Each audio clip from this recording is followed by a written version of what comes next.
ये राष्ट्रपति पद की प्रबल दावेदार द्रौपदी मुर्मू का उड़ीसा स्थित पहाड़पुर गांव है और गांव की सीमा से करीब 2.5 किलोमीटर अंदर ये श्याम लक्ष्मण शिपुन उच्च प्राथमिक आवासीय विद्यालय।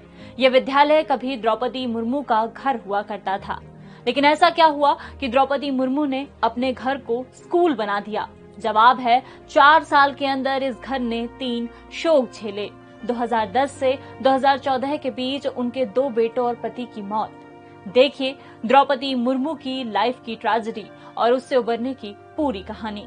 उनकी लाइफ में पहली ट्रेजेडी हुई 1984 में, जब उनकी 3 साल की बच्ची की अचानक मौत हो गई। गांव में कोई भी इस बात का जिक्र तक नहीं करता।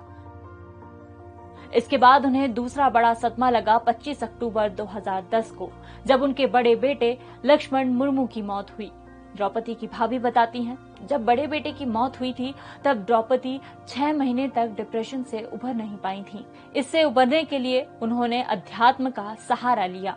फिर 2 जनवरी 2013 को उनके छोटे बेटे बिरंची मुर्मू की मौत हुई, लेकिन वो द्रौपदी जो बड़े बेटे की मौत से टूट गई थी, उसी द्रौपदी ने छोटे बेटे की मौत पर रिश्तेदारों को फोन पर खबर देते हुए कहा, रोकर घर मत आना, जैसे सामान्य समय में घर में मेहमान आते हैं वैसे ही आना।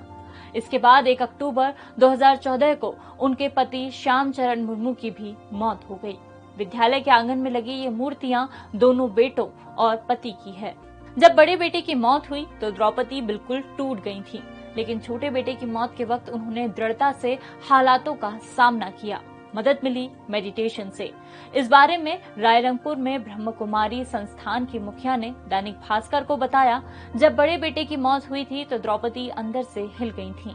हमने उन्हें मेडिटेशन के लिए सेंटर बुलाया।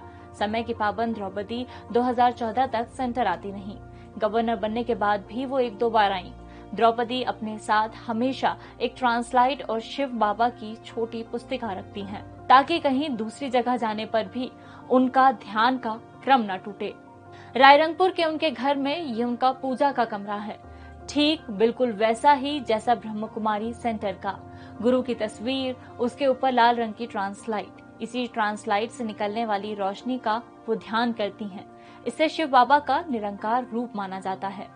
द्रौपदी की फिलॉसफी अब पति की मूर्ति पर उकेरी चंद पंक्तियां ही हैं। जाते जाते उड़िया में लिखी उन पंक्तियों का हिंदी तर्जुमा सुनिए। दुनिया में कोई स्थायी नहीं रहता, सब यहाँ आते हैं और अपना अभिनय करके चले जाते हैं।